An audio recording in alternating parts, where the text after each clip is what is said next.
If you had to describe this show in one word, what would it be?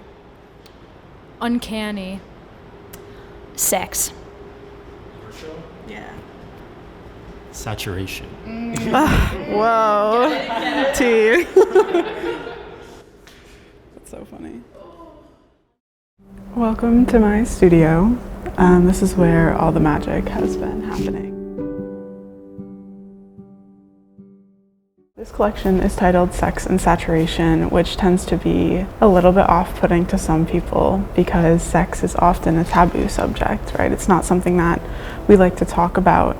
Nudity in art is stripped of its sexuality in order to become more academic, which is an interesting concept because nudity does not always need to be seen as sexual. However, artists who have meant to put sexuality into their work, it's essential that we learn to understand when they mean to do that.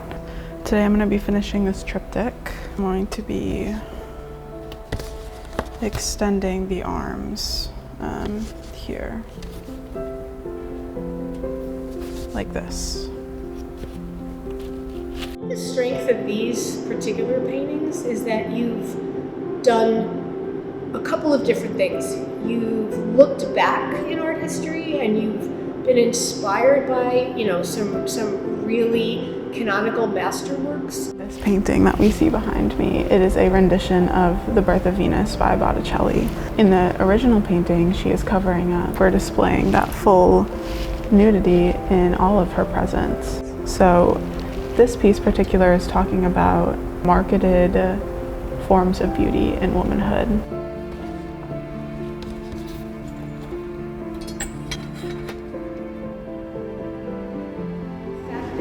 You're using these ultra rich, saturated colors, really just rips the shrouding off and makes everything feel so much more alive.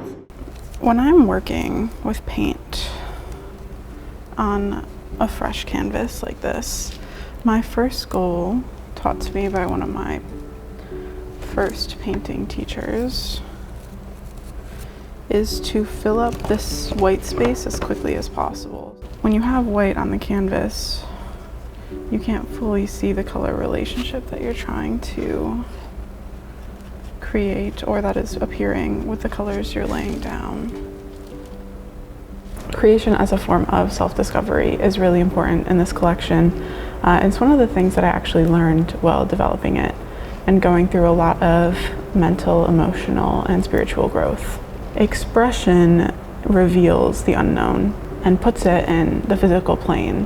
When we create, we're really reproducing parts of ourselves. One of the most essential things that I learned while working on this project is that empathy really is a spiritual practice.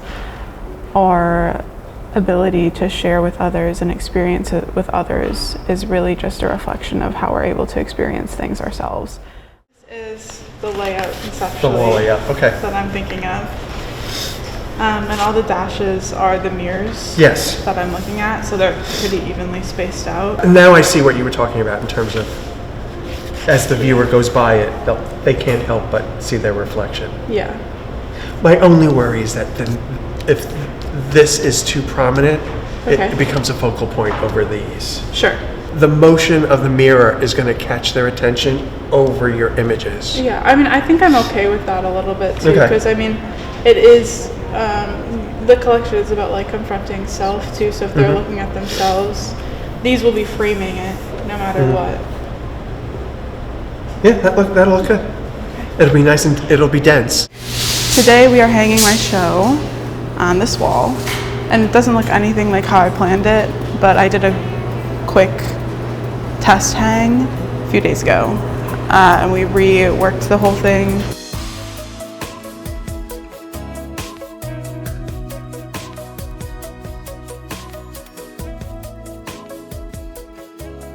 So just finished hanging, took about 2 hours. Big thank you to Nico Nyman for helping me.